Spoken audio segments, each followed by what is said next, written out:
नमस्कार दोस्तों, आपका बहुत बहुत स्वागत है आज की कहानी में। उम्मीद करता हूँ आप सब लोग अच्छे होंगे, खुश होंगे।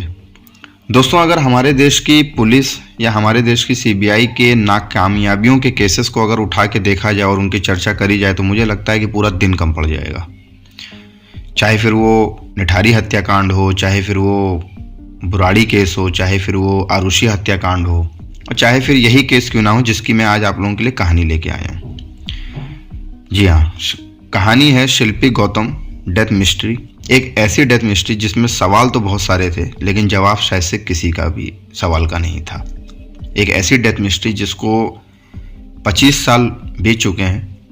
आज अगर नाकामयाबियों से भरे केसेस को अगर उठा के देखा जाए तो मुझे लगता है कि ये केस टॉप 3 के लिस्ट में ज़रूर आएगा, क्योंकि इसमें ऐसे ऐसे नाम जुड़े थे, ऐसे ऐसे शख्स जुड़े थे और ऐसे ऐसे मतलब कि नामी गिरामी लोग जुड़े हुए थे कि अगर इस केस को पुलिस और सीबीआई अगर ठीक तरीके से जांच करती तो ना जाने कितने बड़े बड़े नाम इस केस में निकल के आते। लेकिन शायद से वही नामों ने, उन्हीं लोगों ने इस केस को उठने ही नहीं दिया, और जिसमें का पूरा साथ दिया सीबीआई और पुलिस के लोगों ने। तो चलिए दोस्तों, कहानी को शुरू करते हैं। उससे पहले अगर आप मेरे चैनल पर पहली बार आएँ तो प्लीज़ चैनल को सब्सक्राइब कीजिएगा, वीडियोज़ को लाइक कीजिएगा, शेयर कीजिएगा। दोस्तों, कहानी है पटना शहर की। 2 जुलाई 1999 से ये कहानी शुरू हुई। शिल्पी गौतम मर्डर केस, एक ऐसा कांड जिसके बारे में उस समय जिसने भी सुना वो दंग रह गया, क्योंकि ऐसे ऐसे चीज़ों को पलटा गया पुलिस और सीबीआई द्वारा। ऐसे ऐसे सबूतों को मतलब नज़रअंदाज किया गया सीबीआई और पुलिस द्वारा, जिसकी चर्चा अगर आज के समय की अगर मीडिया होती तो मुझे लगता है कि उस समय बवाल मच चुका होता। पर बिहार पॉलिटिक्स में, बिहार की मतलब राजनीति में, और बिहार के मतलब पूरे बिहार की बात बता रहा हूँ, इस तरीके का ये केस बन चुका था। 2 जुलाई 1999 से ये केस शुरू होता है और आज 2024 चल रहा है, लेकिन इस केस में किसी भी सवाल का ठीक तरीके से सीबीआई ने या पुलिस ने जवाब ही नहीं दिया और ठीक तरीके से जांच पड़ताल ही नहीं करी। और कहा जाए, अगर सीधे तौर पे कहा जाए तो सीबीआई और पुलिस के लोग जांच पड़ताल करना ही नहीं चाहते थे इस केस का ठीक तरीके से, क्योंकि अगर जांच पड़ताल ठीक तरीके से होती तो जैसा मैंने आप लोगों को बताया कि एक बहुत बड़े लोगों के नाम निकल के इस केस में आते, लेकिन उन्हीं लोगों ने और सीबीआई और पुलिस की मदद लेके इस केस को उठने ही नहीं दिया। ये एक ऐसा केस था जिसमें सवाल तो बहुत हैं लेकिन जवाब कुछ भी नहीं है। तो शुरू करते हैं शुरुआत से कि ये कहानी कैसे शुरू हुई। तो पटना शहर में गौतम नाम का एक शख्स रहा करता था। डॉक्टर परिवार से था, अच्छे खानदान से था और अपनी ग्रेजुएशन की पढ़ाई कर रहा था। लेकिन उसके माँ बाप जो थे वो पटना में नहीं थे, वो पटना से बाहर रहते थे। लेकिन गौतम जो है पटना में रह के अपनी ग्रेजुएशन की पढ़ाई कर रहा था और उसको करियर बनाना था पॉलिटिक्स में, पॉलिटिशियन बनना था उसको, एक नामी गिरामी पॉलिटिशियन। इसीलिए उसकी दोस्ती यारी भी वहाँ के पॉलिटिक्स, वहाँ के नेताओं, वहाँ के सांसदों के से थी उसकी दोस्ती यारी भी। और उसी पटना शहर में गौतम की एक फ्रेंड रहा करती थी, शिल्पी जिसका नाम था। वो भी एक अच्छे परिवार से थी, एक बड़े कपड़ा उद्योगी की लड़की थी और अच्छा ठीक ठाक अच्छा परिवार था।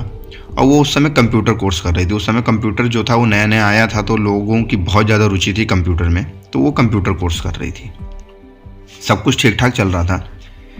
गौतम, जैसा मैंने आपको बताया कि एक बहुत बड़ा पॉलिटिशियन बनना चाहता था, तो उसकी दोस्ती यारी जो थी वो वहीं के पटना के ही सांसदों, पटना के ही नेताओं द्वारा थी। और उस समय की जो सरकार थी वो राबड़ी देवी की सरकार थी। लालू यादव चारा घोटाले में पकड़े गए थे। लालू यादव का नाम आ चुका था चारे घोटाले में, तो मीडिया द्वारा और केंद्र सरकार द्वारा मतलब कि प्रेशर की वजह से उन्होंने जो अपनी कुर्सी थी वो राबड़ी देवी को कुछ समय के लिए दे दी थी। तो उन्हीं नेता नगरों के बीच में एक शख्स का नाम, जो कि उस समय बहुत दबंग नाम था और उस समय कहा जाए कि अच्छा खासा उनका जलवा था, उनका नाम था साधु यादव। राबड़ी देवी के भाई साधु यादव, जो कि पटना शहर के सांसद थे और मतलब अच्छा खासा उनका नाम चलता था उस समय। तो जो गौतम जो था वो साधु यादव के ही मतलब कि गिरोह से जुड़ा हुआ था और साधु यादव की ही पार्टी में दोस्ती यारी थी उसकी, क्योंकि उसको भी एक पॉलिटिक्स में ही अपना करियर बनाना था। इस वजह से उसने उस समय जो अच्छा खासा जलवा नाम था साधु यादव का, तो उसने उसी पार्टी को चुना था। तो आरजेडी की पार्टी थी पूरी तरीके से, गौतम उन्हीं लोगों के साथ जुड़ा हुआ था। और गौतम की वजह से ही उसके जो दोस्त यार थे, जो नेता लोग थे, जो सांसद लोग थे, वो शिल्पी को भी जानते थे। इनडायरेक्टली तरीके से बोला जाए कि क्योंकि गौतम ने शिल्पी को कई बार उन लोगों से मिलाया था, तो वो शिल्पी को भी जानते थे, गौतम को भी जानते थे। सब कुछ ठीक ठाक चल रहा था। तभी दिन आता है 2 जुलाई 1999 का। शिल्पी अपने घर से रिक्शे से निकलती है, अपने, जैसा मैंने बताया कि कंप्यूटर कोर्स कर रही थी तो अपनी कोचिंग क्लास के लिए जाती है। तभी रास्ते में उसको एक वाइट कलर की जेन कार उसका रास्ता रोकती है, और उसमें जो शख्स बैठा था, आज तक नाम नहीं पता चला कि उस शख्स का नाम क्या था। और उसमें जो शख्स बैठा था, वो शख्स जो था वो शिल्पी को भी जानता था और शिल्पी भी उसको जानती थी, क्योंकि मैंने जैसा बताया कि गौतम की दोस्ती यारी नेता नगरों से ही थी, तो शिल्पी को भी वो लोग जानते थे। उन्होंने जैन कार में, शिल्पी खुशी खुशी जैन कार में बैठ गई, क्योंकि वो दोनों एक दूसरे को जानते थे, गौतम ने मिला चुके थे पहले ही। और दोपहर की बात थी, जैन कार में शिल्पी बैठी, उसके बाद से शिल्पी का कुछ अता पता नहीं। शाम हो गई और शाम तक जो शिल्पी थी वो अपने घर वापस चली जाती थी कोचिंग क्लास लेके। लेकिन 2 जुलाई के दिन शिल्पी जो थी वो शाम तक अपने घर नहीं पहुंची। जब शाम तक घर नहीं पहुंची तो माँ बाप ने पता किया, फ़ोन किए, सब कुछ किया, लेकिन शिल्पी का फ़ोन नहीं लग रहा था। उस समय मोबाइल भी नया नया आया था, तो इतना कुछ ज़्यादा किसी लोगों के पास मोबाइल भी नहीं था। शिल्पी के माँ बाप ने थोड़ी देर और इंतज़ार किया, सोचा कि शायद से कहीं कुछ काम में फंसी होगी, आ जाएगी, या क्लास लंबी चल रही होगी। लेकिन वो लोग थोड़ा रुके रहे, इतनी जल्दी उन्होंने कि एक वो हड़बड़ाए नहीं वो लोग, उसके माँ बाप, शिल्पी के माँ बाप। तो अब जब देखा कि 3 से 4 घंटा बीत गया, तो तब शिल्पी के माँ बाप थोड़ा सा घबराते हैं, क्योंकि अब जो था वो 2 जुलाई की रात हो चुकी थी, करीब 9, साढ़े 9, 10 बजे का टाइम था।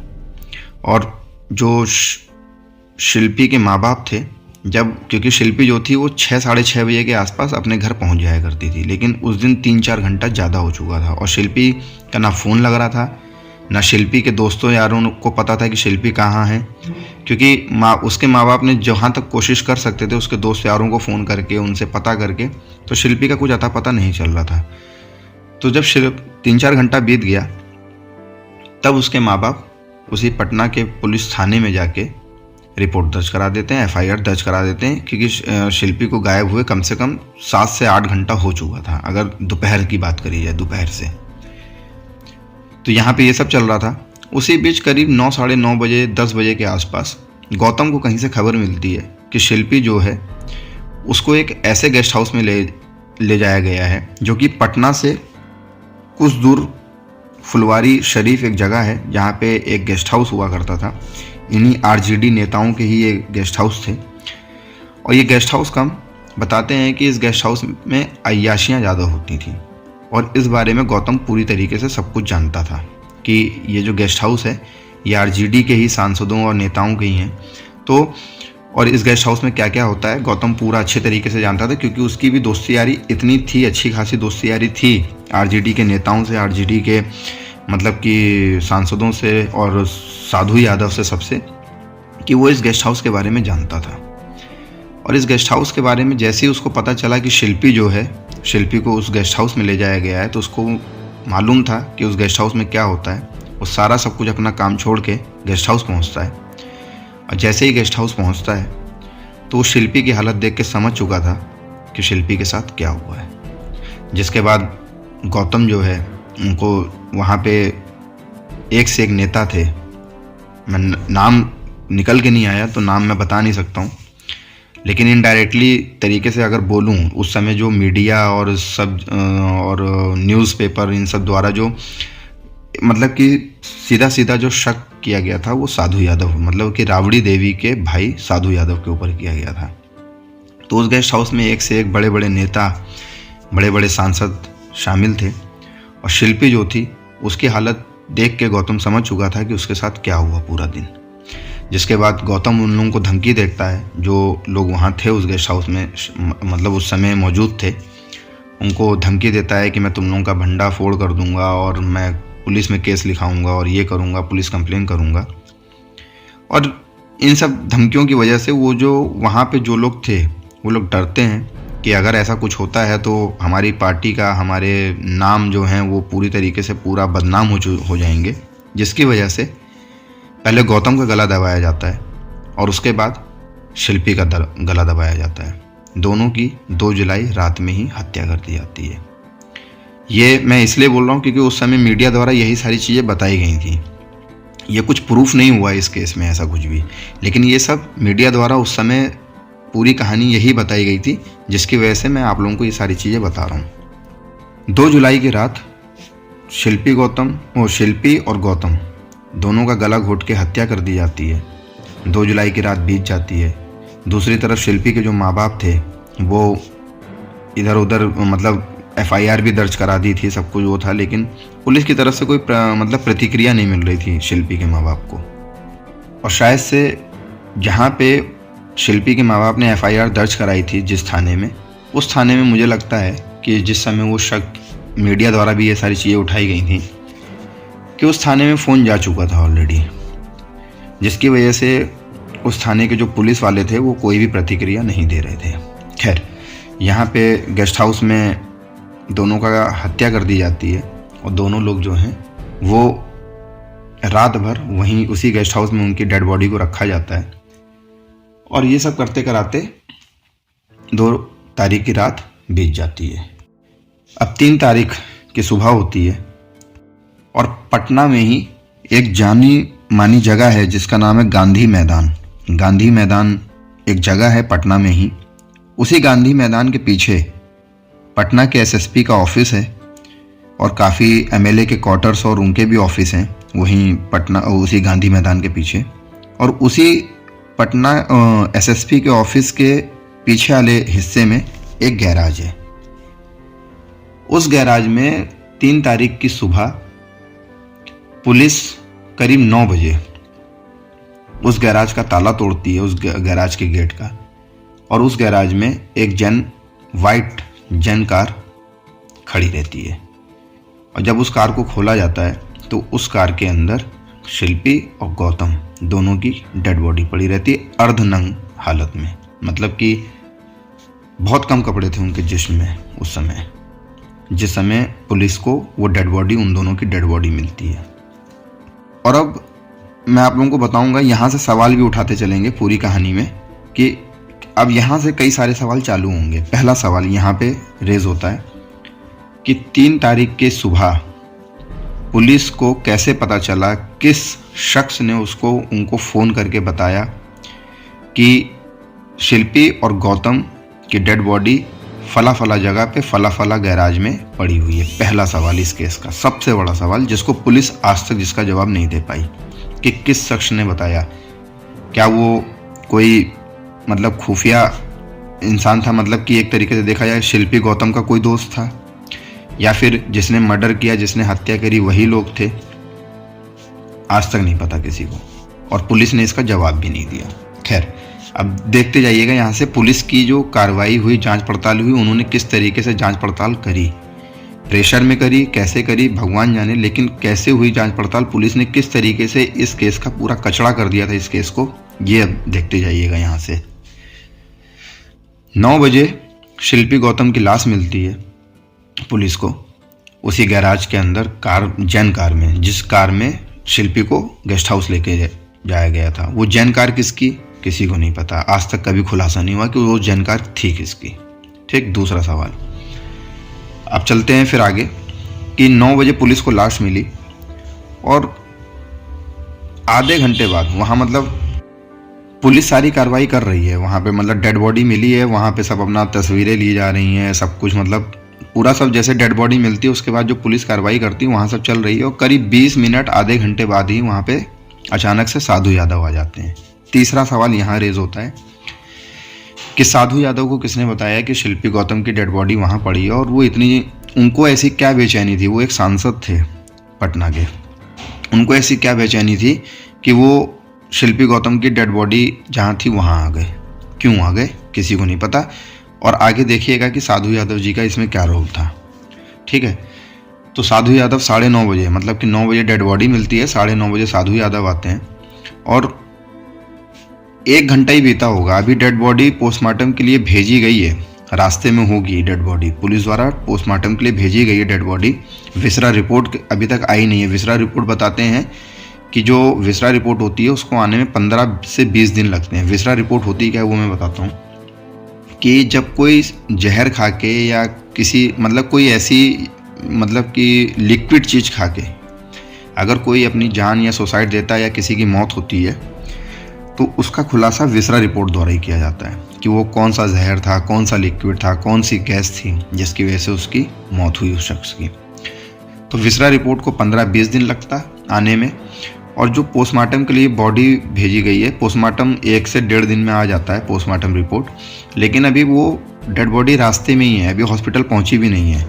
और पुलिस ने वहीं पे खड़े खड़े होके क्या रिपोर्ट में क्या लिखा कि हमको खबर मिली कि फला फला जगह पे इन 2 शख्स की लाश मिली है हमको कार के अंदर, और ये गैराज है, ये सारी सब वो अपने रिपोर्ट में लिख रहे हैं, जो पुलिस लिखती है अपनी रिपोर्ट बनाती है जो।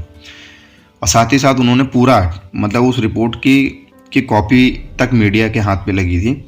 उस रिपोर्ट में उन्होंने लिखा है, पोस्टमार्टम रिपोर्ट अभी कुछ आया नहीं है, और हमारी पटना पुलिस जो है वो ये लिख रही है उस रिपोर्ट में कि दोनों ने जहर खा के आत्महत्या कर ली।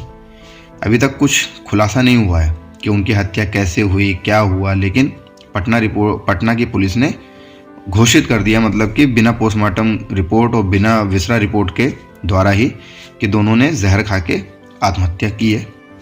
खैर, ये थी पुलिस की कार्रवाई, मतलब कि इस तरीके से पुलिस का रवैया चल रहा है।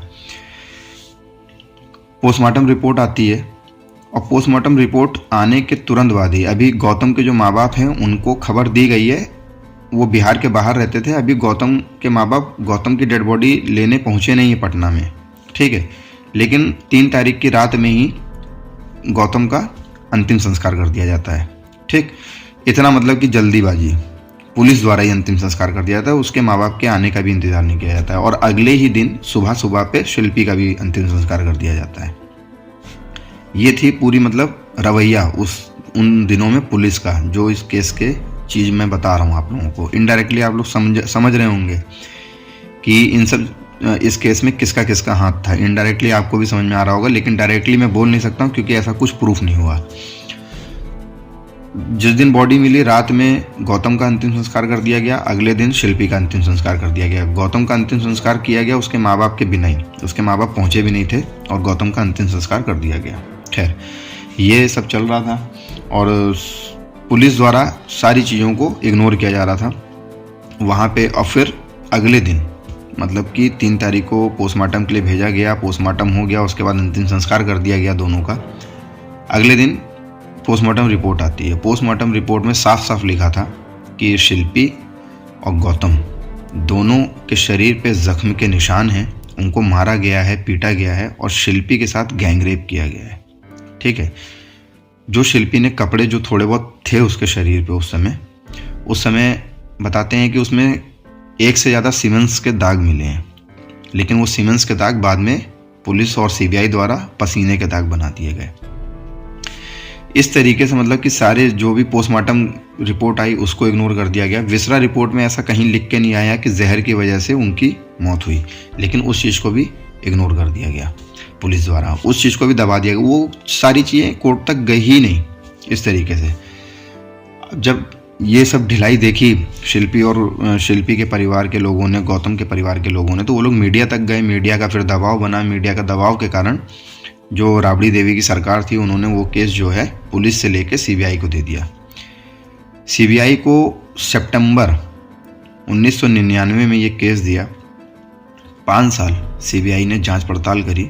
2004 में वो कोर्ट में मतलब कि कोर्ट में क्लोजिंग रिपोर्ट लेके जाते हैं, और जो चीज़ पुलिस ने कही थी वही चीज़ सीबीआई ने कही कि शिल्पी और गौतम ने जहर खा के आत्महत्या कर ली, और पोस्टमार्टम रिपोर्ट के हिसाब से हमको ऐसा कुछ मिला नहीं, जैसा कि पोस्टमार्टम रिपोर्ट में कि ऐसा कुछ हमको सबूत नहीं मिले कि इनके साथ, शिल्पी के साथ गैंगरेप हुआ या इन लोगों को मारा पीटा गया या इन लोगों की हत्या करी गई। सीबीआई साफ मुँह कर गई।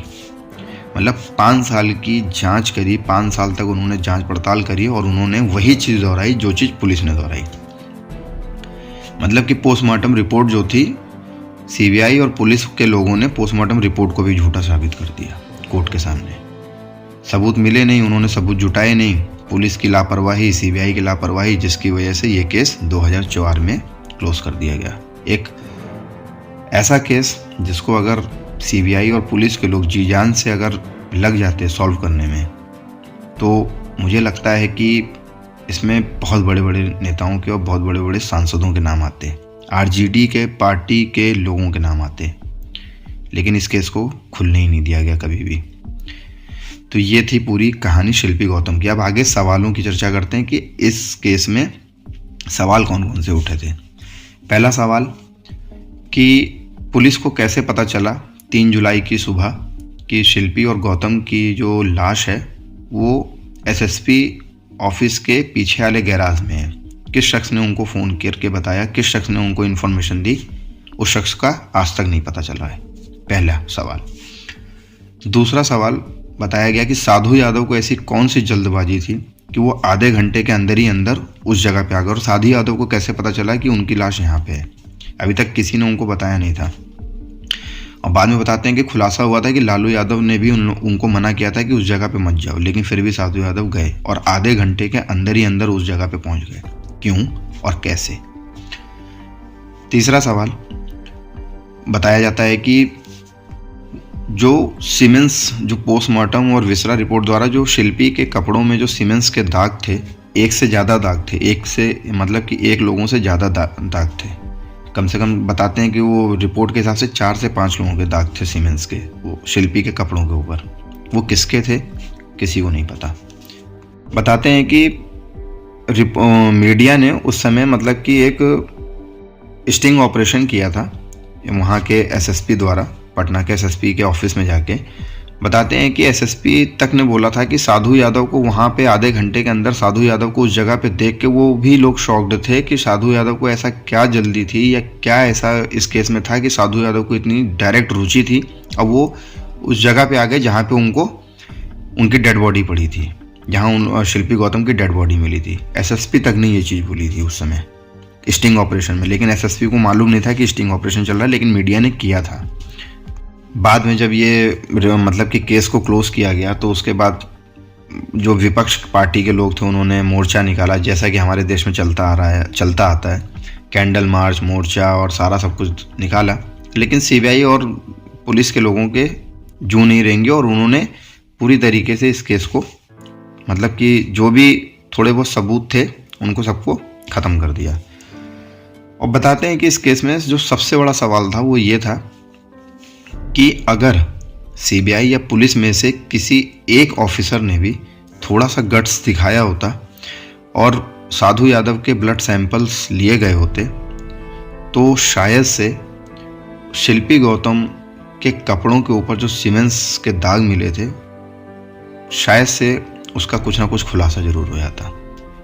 लेकिन साधु यादव ने पहले पुलिस को और फिर बाद में सीबीआई को, दोनों को अपने ब्लड सैंपल देने से मना कर दिए। और सीबीआई और पुलिस के लोग कोर्ट में इस चीज़ को लेके भी नहीं गए, बस ये लोग गए, उनसे ब्लड सैंपल मांगा, उन्होंने मना कर दिया और ये लोग वापस आ गए।